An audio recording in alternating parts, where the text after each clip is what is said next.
Hi, I'm Dani Menkin, the writer-director of On the Map, and I have the honor of being here with Tal Brody, the man and the inspiration for the movie On the Map. And I think it was over a decade since we started our journey on making the film, the documentary. I know we're working on a feature film narrative based on the map. And I know that for me, as a creator, it was always a story that is more than just basketball. When did you know that this is more than basketball for you? Because you wanted to play in the NBA, you gave up on the NBA, came to Israel, and at some point you're telling yourself, what I'm doing is much more than just a basketball game. But when was the time that you understood it? Okay, it's basically two questions. The first, I do have to say, from experiencing and usually sitting in the back of the audience since the first time when I was invited to speak in Canada. And they said, Tal, we have a very nice group in Calgary that want to see the On the Map movie.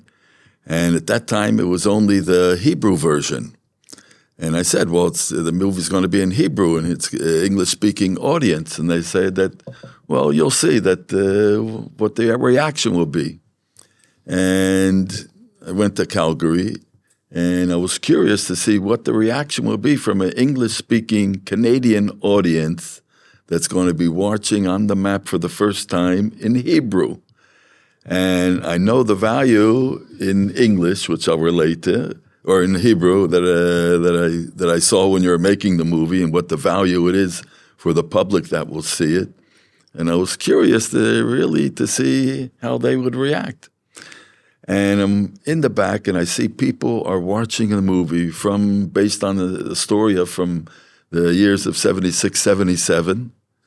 And they're not talking. They're not getting up and going to the bathroom.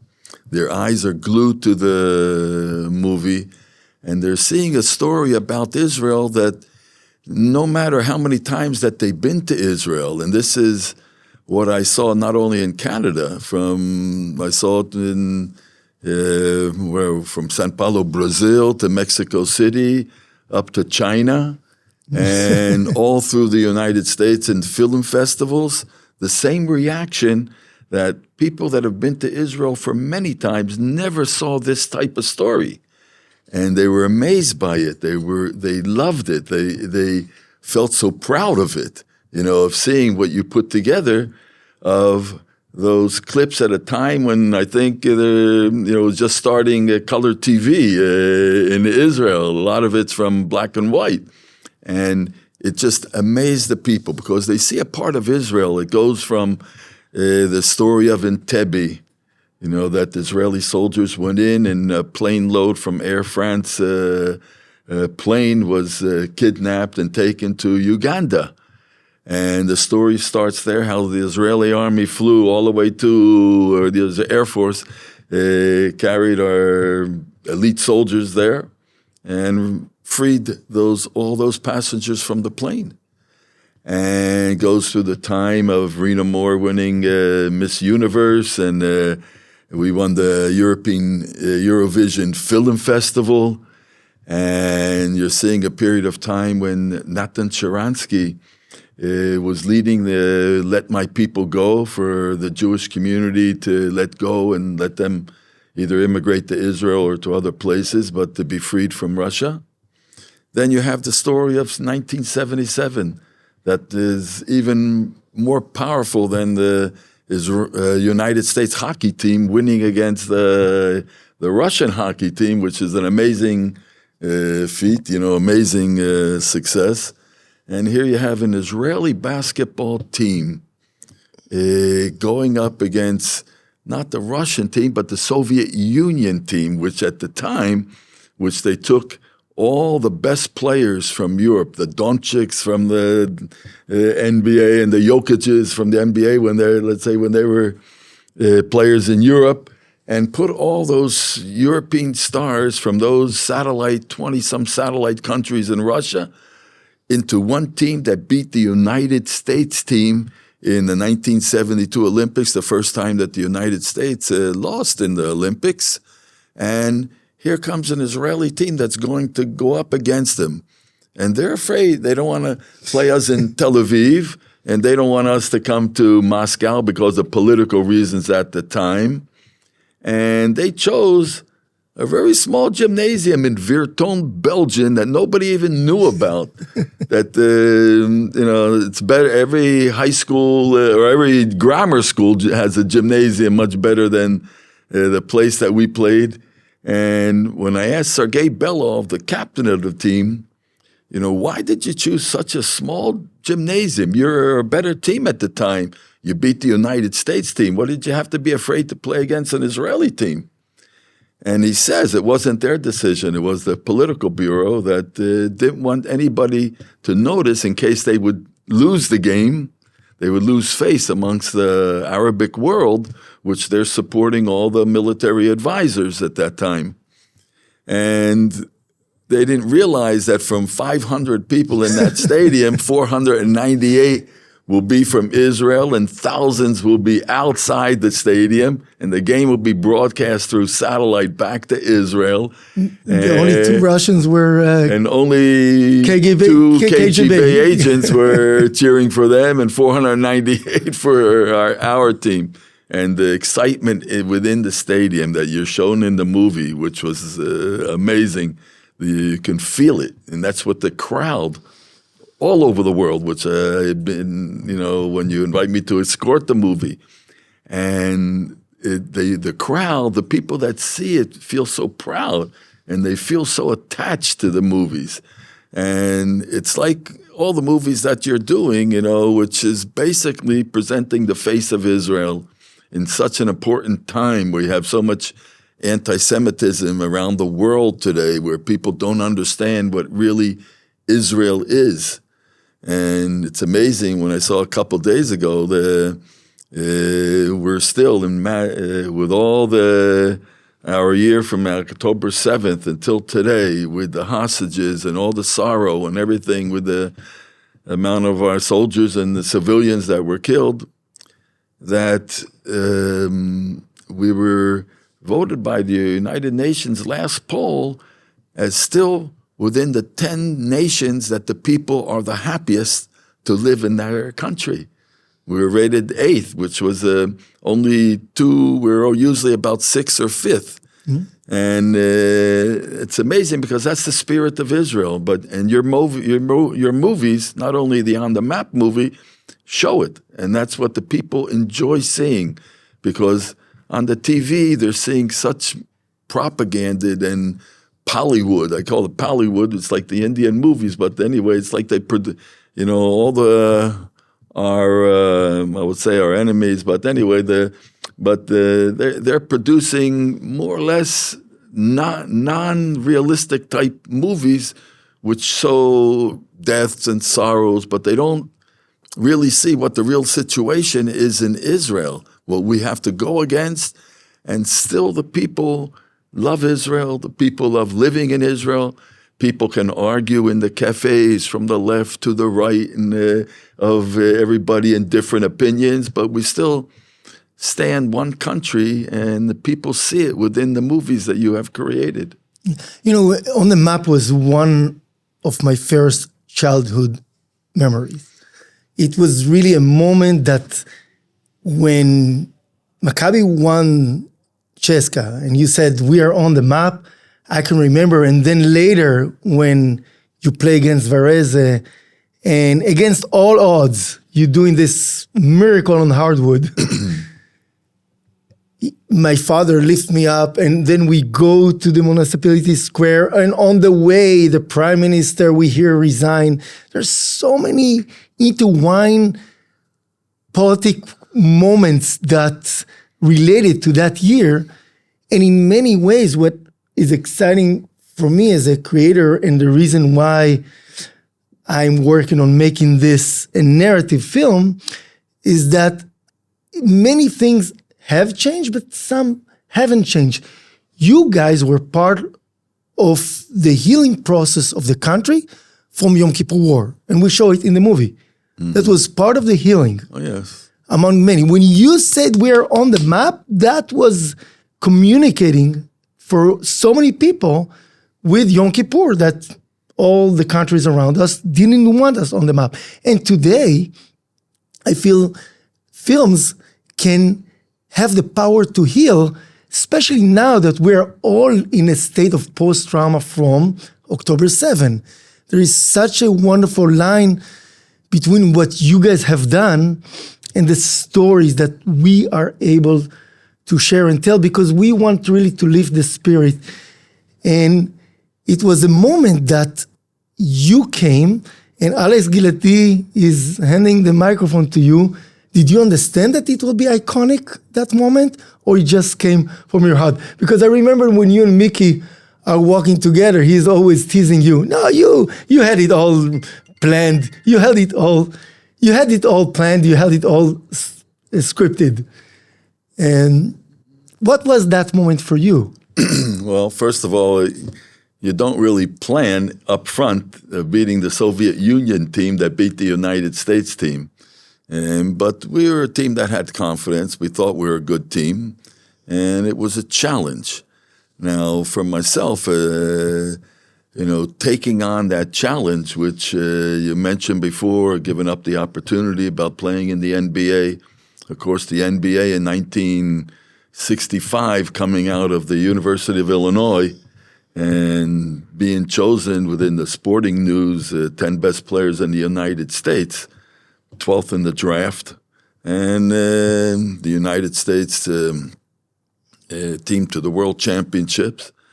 Yes, and it was a part of taking up a challenge than playing in the NBA at the time of 1965-66.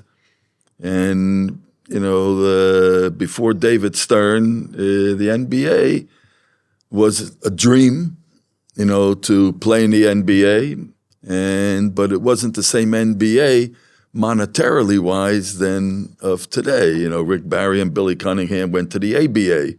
Afterwards, Dr. J went to the ABA instead of going to the NBA to start their careers. And Bill Bradley chose to play with Simmenthal in Italy and to be a Rhodes Scholar at the same time and study to be a Rhodes Scholar.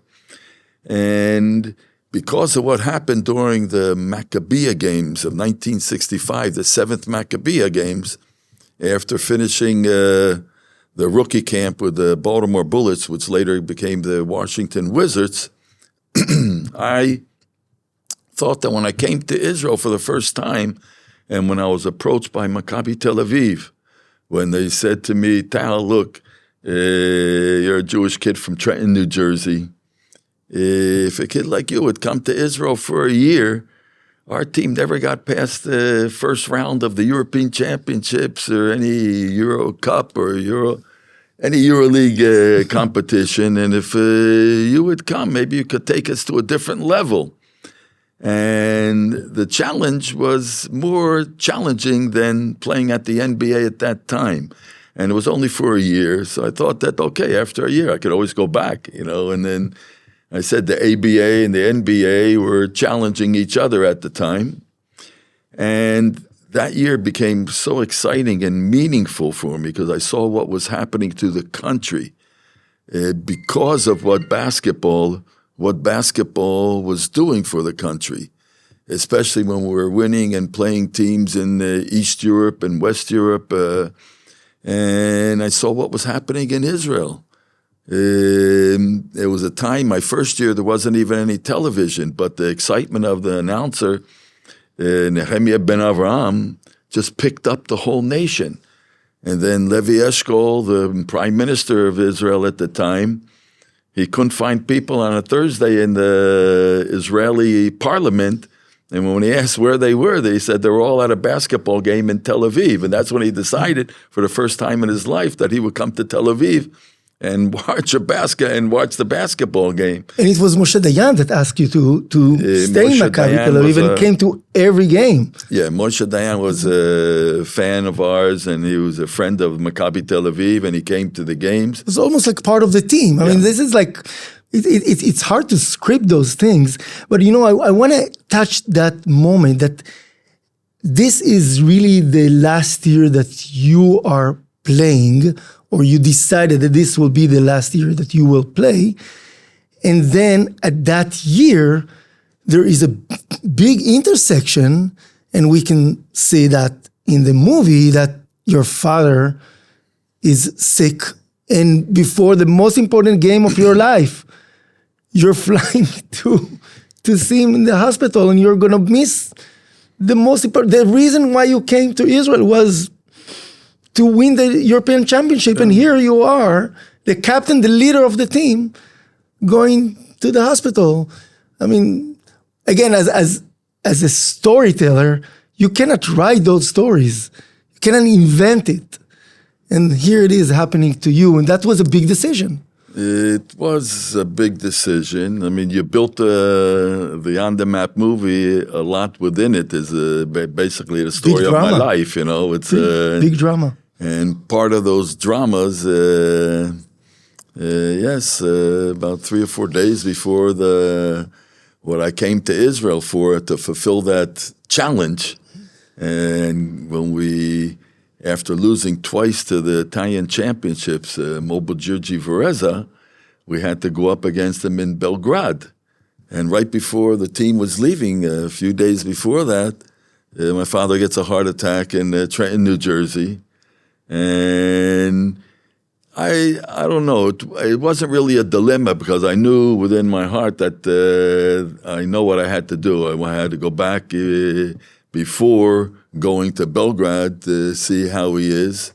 And I did. Went to Shimon Mizrahi, the chairman of Maccabi, and he gave me full support. And he said that Maccabi, the management, will give me full support, and there'll be a ticket at JFK when if everything is okay to fly back to go to Belgrade. And interesting enough, I flew to the States. My father had to wait another day, and then when he opened up his eyes, he saw me, and that was very important. He saw that I was there. I asked the doctor, and he says, in another couple of hours, I think you'll be able to go to the airport and get back to fly to join the team in Belgrade. And when I got to the airport, there wasn't any ticket there, and I asked for the station manager, because the girls at the desk said that you have no ticket and the plane is full. So I think I got I think I received a present from upstairs. God was watching over you, I think in many intersections in your life. Yeah, because I think there was something that because I made that right decision, God also had a part when the station manager came out. And when I started to tell the story of why I have to be in Belgrade and why I have to be on that plane, it was JAT Airlines at that time, Yugoslavian Air Transport in former Yugoslavia. And I started to explain to him, and I saw maybe it's not interesting for him, but after I explained, all of a sudden he says to me, tell me, you were in Sarajevo in Yugoslavia with the United States team in the World Championship. And in the preliminaries, you beat Cuba, Czechoslovakia, and Australia. And your team went up to the finals in Belgrade. And I says, yes. Wow. How do you know? And he says, I was there at the game. And then he said, don't say anything. He took my hand, and we went all through JFK Airport without a ticket. And he put me on the plane, and I got to the Belgrade in time to make a half training with the team, and the rest is to history. Unbelievable. And you played in the U.S. team with Bill Walton. A lot of people are asking, how come Bill Walton is so dominant in the film. Oh, yes. And I will say that when I approached him, and in many ways, this is a tribute to Bill Walton that passed away not too long ago. And he was so nice and kind that when I emailed him about joining the team, about joining the film and interviewing, he wrote immediately back everything for Tal Brody, and then in capital he writes forever. What was it We had that a very was so special? Very special relationship, because at the time when I was with the U.S. team and Bill was coming out of San Diego in high school, and the difference of age, it was very good that we were together because he was coming out fresh, and the guys on our team were veteran guys. Darnell Hillman went up to the Indiana Pacers. Garfield Smith, I think, was with the Celtics. We had a very veteran, we had a very good front line, very good team. And here's Bill Walton coming out of high school. And we roomed together, and we would always talk. And the fact that his future looks promising with UCLA and probably with, the NBA and everything. And he was somewhat discouraged because these guys were really tough and, controlling him underneath the basket. So he didn't give up basketball, which he was thinking about doing. And the years got by, great player at UCLA, and winning the championship with the Portland Trailblazers and being the NBA. The same year. And winning the championship with the Portland Trailblazers. Okay. And being the MVP of the NBA of that year. Yeah. And it was beautiful that in the movie that he's saying that, look, it was such a unbelievable and great thing. And he's so proud of my roommate, Tal Brody, that at the same time that being captain of Maccabi Tel Aviv and winning for the first time the European Basketball Championship over the great Italian team and over the Russian team or the Soviet Union team.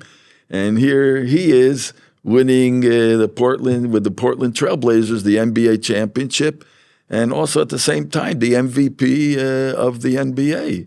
So our relationship through the years, we were meeting all the time at the NBA All-Star weekends, and his wife Lori is a wonderful person, and we're trying to keep in contact, even though the distance, and it's hard to think of Bill as rest in peace. It's very, very difficult. And really, he was a good friend through the years, and we've been in contact. And, Luke was with the Lakers and then with Sacramento, and so his children have been successful. And yeah, it's you see it in the movie. You present it in a very nice way, and as I look at what you did, and not only with the On the Map movie, and with the movie with Olsi Perry, which is it's a fabulous movie, and it's the movies that you're doing also. It's so important in this period of time for Israel to see the real face of Israel, such positive factors that all the time, all over the world, with the growing anti-Semitism is just, making Israel look so bad. If somebody's looking at France 24 in Paris and watching how they relate the movies, everybody uses fake news today all the time, but it's half the truth. They're not telling the whole truth. Israel's bombing a hospital, but they don't say it's a command center for Hamas, for instance, and that they're inside. And Israel told the people to get out of the hospital before that. Or if there's a building, they don't say that the building is operated by Hamas and they're shooting from all the bottom floors, and Israel bombs the apartment building. They relate it like Israel killed everybody in the apartment building. And the only time you saw who is Hamas is now when they're slowly giving back the hostages. They're not prisoners, they're hostages. And, it's so you see a different aspect about Israel.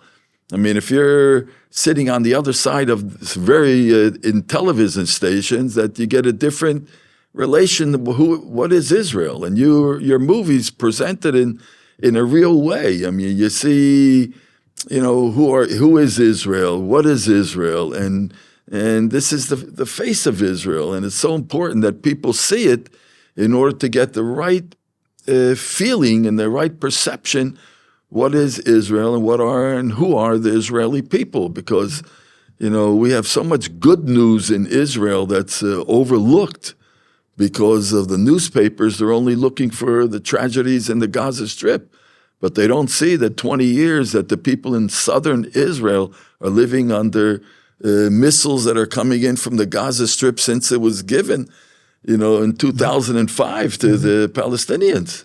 And I think nobody feels how the mothers of those kids feel when there's an air raid continuously for the last 20 years, when they have to say, well, my youngest son in the kindergarten or in the first grade, where is he? Where's my son or daughter in the middle school? Where's my son and daughter in the high school?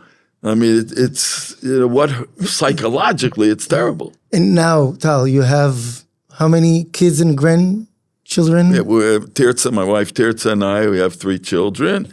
And we have 13 grandchildren they're all in Israel. 13 grandchildren. So whatever you could have done in the NBA, you would have given up for this experience and this family that you have. It's hard to give up a dream, but I think the value of the challenge, which I took, and I was able to realize the challenge and seeing what has happened because of Israeli basketball, what it has done for the country. And I think through your movies, you see that. And especially through the movie On the Map, and you see it in the movie of Olsi, and it's wonderful how you presented it and how you collected the material in a country which producing movies wasn't first on the list, and you put it on the list. You put it on first.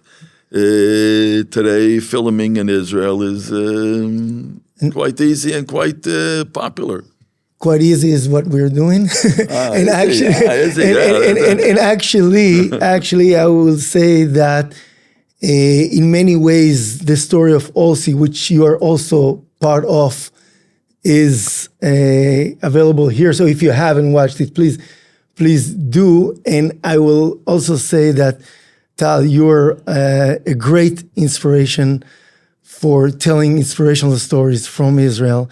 And I really want to thank you for all you're doing as an ambassador. You started as a basketball player, but you are much more than a basketball player. You're really telling the Israeli story, and you really inspired me to tell On the Map, and I keep on telling it. And I think this is a movie that I will love to share, and that story I would love to share for the rest of my life, and I know you will too. So I could say from my experiences, since it's about a decade since we've been together and doing everything, and eating a lot of ice creams in between, right? And even during the Corona time, when people abroad were seeing the movies and we were doing the Q&A on Zoom. And I see again, when I'm live there, I saw the reaction sitting back and watching the people that are glued to the movies. And in the Zoom, I felt the same thing through the schools, through the audiences, through the film festivals. It's the same thing. You just have to see it to believe it. So and feel it. All I can say, Tal Brody, is on my behalf and really on behalf of so many others, thank you for inspiring all of us to believe that we can win, and definitely inspire us to believe that we can be, and we should be, and we will always be on the map, not only in sport, but in everything. And Israel is doing a good job at it. If they let us do it, we'll do it. תודה רבה, Tal Brody. Thank you so much. Okay, no, thank you. You did a great job. And a very difficult job, because we didn't have filming, and everything was black and white when everything is started. It's very difficult. And I say, from all the people that watched the movie, I think also thank you very much for doing a great job of presenting what we feel inside to the public. We'll keep sharing our story. Thank you so much.